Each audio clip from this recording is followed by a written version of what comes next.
الله تعالى في كتابه المجيد وفرقانه الحميد وقوله الحق. بسم الله الرحمن الرحيم. ذلك الذي يبشر الله عباده الذين آمنوا وعملوا الصالحات. قل لا أسألكم عليه أجرا إلا المودة في القربى ومن يقترف حسنة نزد له فيها حسنا إن الله غفور شكور. صلى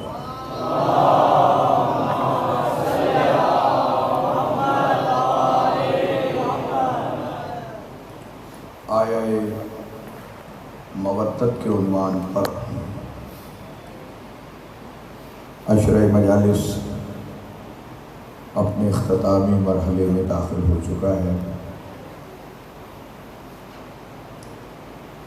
سورہ مبارکہ شورا قرآن مجید فرقان حمید کا 42واں سورہ اور اس کی آیت نمبر 23 کی مسلسل تلاوت کا شرف حاصل ہوتا رہا.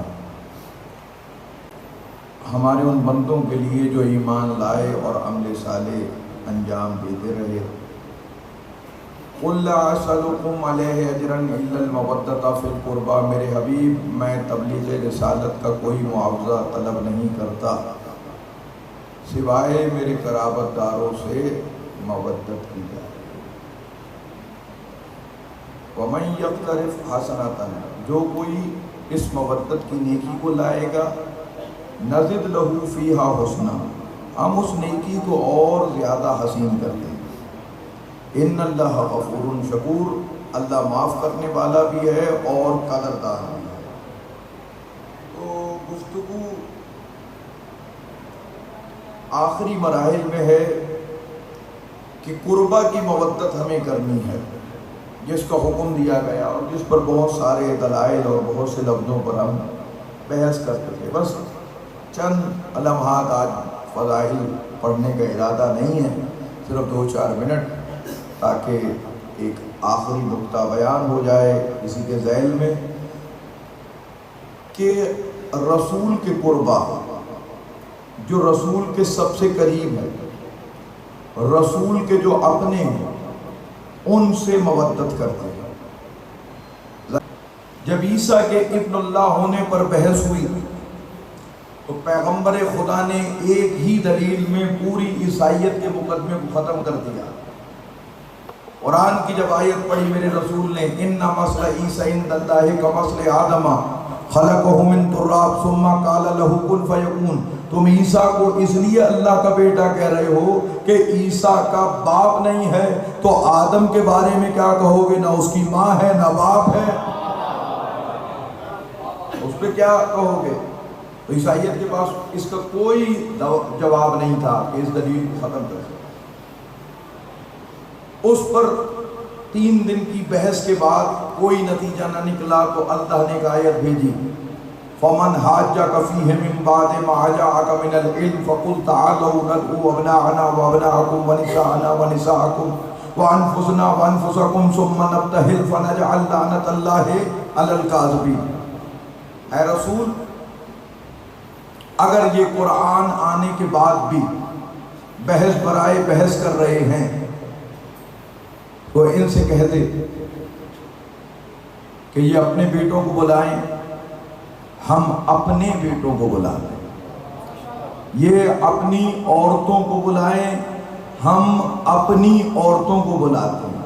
یہ اپنی جانوں کو بلائیں، ہم اپنی جان کو بلاتے ہیں.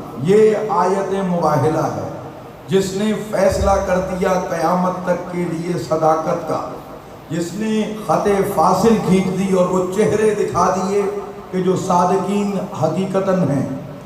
تو جب یہ آیت مجیدہ نازل ہوئی اور پیغمبر خدا نے بھرے مجمع میں بہت سارے خواہش مند تھے رسول کے فرزند بننے کے، لیکن پروردگار عالم نے حکم خدا کے تحت رسول نے فقط دو ہی فرزند لیے، ایک کو حسن کہتے ہیں، ایک کو حسین کہتے ہیں۔ عورتوں کے لفظ میں گنجائش تھی، لیکن رسول نے ایک ہی بیٹی لی جسے فاطمہ کہتے ہیں۔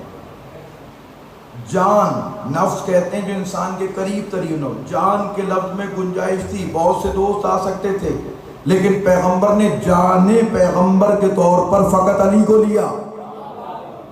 تو اب کن سے محبت کرنی ہے؟ جو رسول کے اپنے ہیں، تو رسول کے اپنے بیٹے حسن حسین، رسول کی اپنی خواتین میں بیٹی ہے جناب فاطمہ، اور رسول کی جان نفس رسول مولائے کائنات ہے۔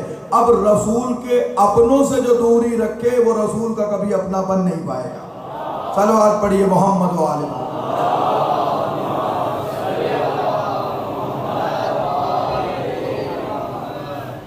آج شب عاشور، بس چند گھنٹوں کا مہمان رہ گیا ہے غریب زہرا۔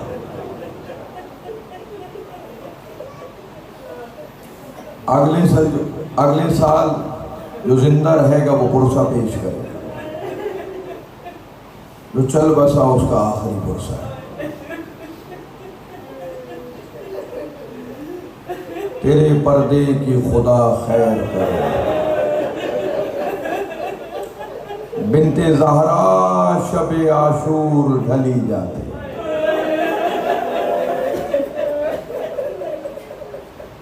حسین ابن علی نے جناب غازی سے کہہ کر، تاریخ لکھنے والوں نے کہا ایک رات کی مہلت مانگی،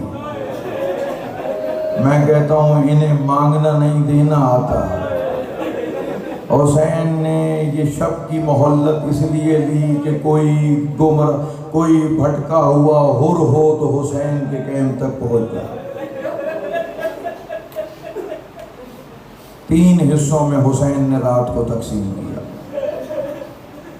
ایک حصے میں عبادت، مناجات اور دعائیں کرتے رہے، ایک حصے میں اہل بیت سے گفتگو کی، اور ایک حصے میں اپنے اصحاب سے گفتگو کی۔ عزیزوں، اس شب عاشور حسین ابن علی نے اپنے اصحاب کو بلایا، اپنے اہل بیت کو بلایا اور کہا کہ یہ سب میرے دشمن ہیں، یہ سب میرے خون کے پیاسے ہیں، میں تم سے اپنا دستے بیعت ہٹاتا ہوں، میں اپنی بیعت تم سے واپس لیتا ہوں، جس نے جانا ہو چلا جائے۔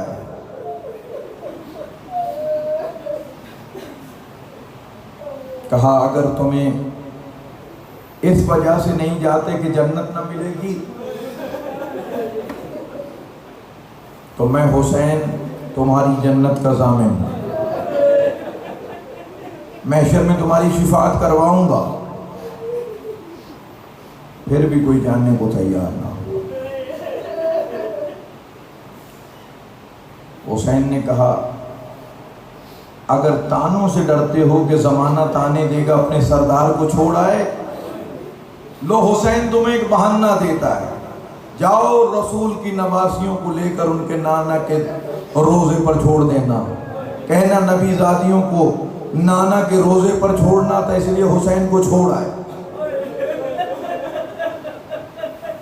پھر بھی کوئی نہیں گیا۔ بطول کے لال نے اسی شب عاشور میں روشن چراغ کو گل کرا دیا،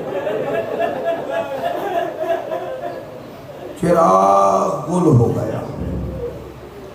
اب کچھ آوازیں آ رہی ہیں، معلوم نہیں ہو رہا کہ کیا ہے۔ کچھ دیر میں چراغ کو روشن کرایا۔ اب جو چراغ روشن ہوا تو حسین کے کیمپ کا منظر بدل چکا ہے۔ وہ جو بوڑھے تھے انہوں نے اپنی دستاریں اتار کر کمر سے باندھ لی تاکہ جوان نظر آئے۔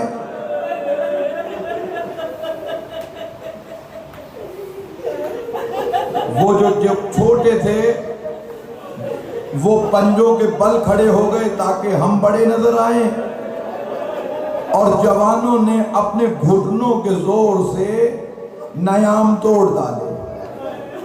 اور پھر اصحاب حسین نے کوئی جملے کہے ہیں، میں 2-3 جملے ان کے بیان کرنا چاہتا ہوں۔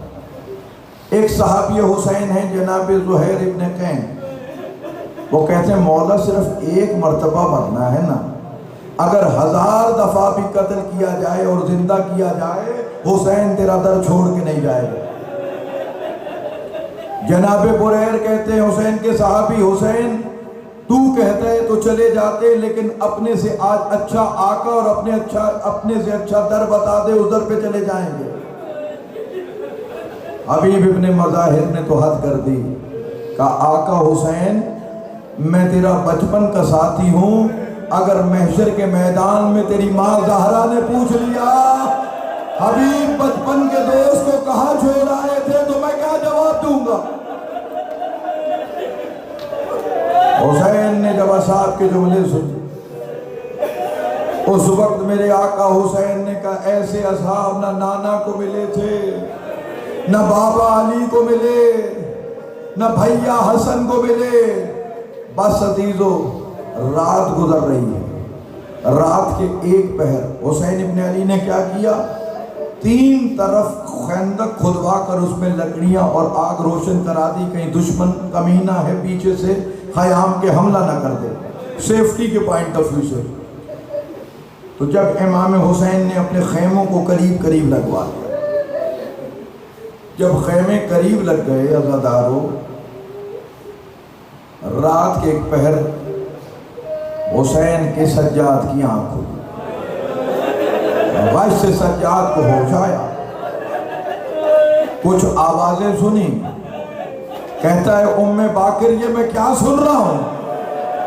باقر کی ماں یہ کن کی آوازیں آ رہی ہے؟ کہا یہ آپ کے بابا کے اصحاب کی آوازیں ہیں۔ جیسے ہی جملے سنے کہ میرے بابا کے اصحاب کے خیمے اتنے قریب لگ گئے، کہاں بس عصا کے سہارے سے کھڑے ہوئے حسین کے خیمے میں پہنچے۔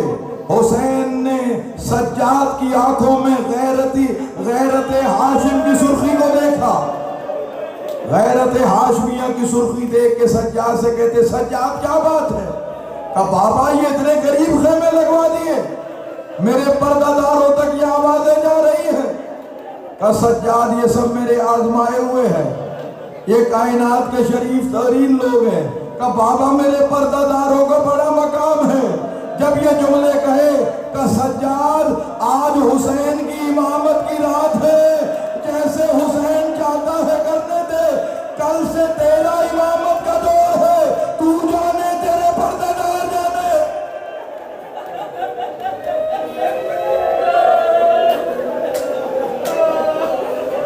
وہ سجاد جو شب عاشور خیموں میں پردہ داروں کے حسین کے اصحاب کی آواز برداشت نہ کر رہا تھا، 10ویں کے دن زینب نے جب کہا اے سجاد خیموں میں جل کے مر جائے یا باہر نکلے، وہی سجاد کھلے سر بی بی کو کہتا بی بی خیموں سے باہر نکلے۔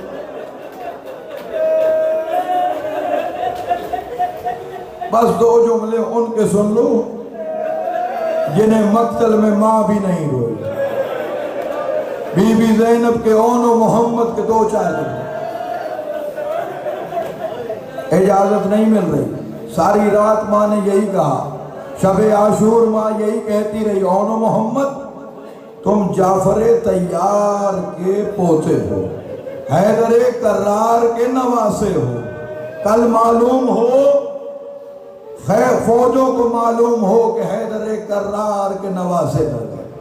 شہزادوں نے کہا اماں بس اجازت دلوا دیجئے گا، ماموں سے اجازت دلوا دیجئے گا، اور کہا میرے لال تم دریا کی طرف نہ جانا، اگر دریا کی طرف رخ کیا تو ماں دودھ نہ بخشے گی، دریا کی طرف رخ نہ کرنا۔ بس اللہ تعالیٰ نے امام مظلوم شہزادوں کو اجازت نہیں مل رہی، بار بار آتے ہیں کہ کیسے اجازت، تم میری زینب کے دلارے ہو، اجازت جب ماموں نے نہ دی، ایک مرتبہ کہا اب تک زندہ ہو اون محمد، ماموں پہ قربان نہ ہوئے، کہ ماموں اجازت نہیں دیتے۔ اب علی کی بیٹی چلی ہے، حسین کرسی پر بیٹھے ہوئے تھے خیمے میں، جیسے ہی زینب آئی حسین اپنے مقام سے کھڑے ہوئے، کہا کیا بات ہے؟ کہا بہن تجھ سے کچھ مانگنے آئی ہے شبیر۔ کہا کیا مانگنے آئی ہو؟ کہا خالی نہ لوٹانا، میں اون محمد کے مرنے کی اجازت چاہتا۔ عزادار و زینب کو نہ ڈال سکے حسین، شہزادے تیار ہوئے، کہا ہم دونوں بھائی گھوڑے کی پشت کو ملا کر جنگ کریں گے۔ اب شہزادوں نے جنگ کی، حیدر کرار کی جنگ یاد آنے لگی، جعفر طیار کی جنگ یاد آنے لگی۔ اس کے بعد شہزادے لڑتے لڑتے جو الگ ہوئے، ایک شہزادے جناب اون نے دین چھوڑی، دوسرے شہزادے محمد نے بھی کچھ دیر میں دین چھوڑی۔ شہزادوں کا دین چھوڑنا تھا، حسین نے عباس کو لیا، کہا آؤ بچوں کی لاش لاتے ہیں۔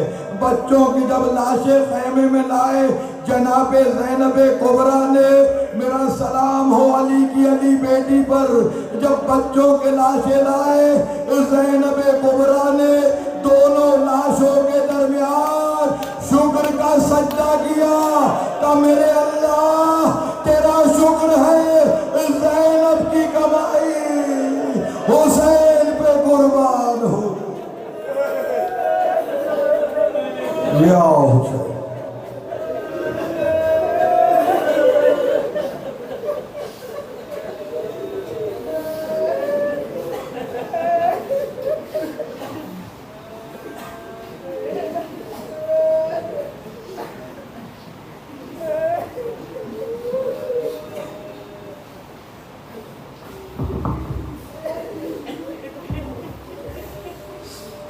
متوجہ زیارت۔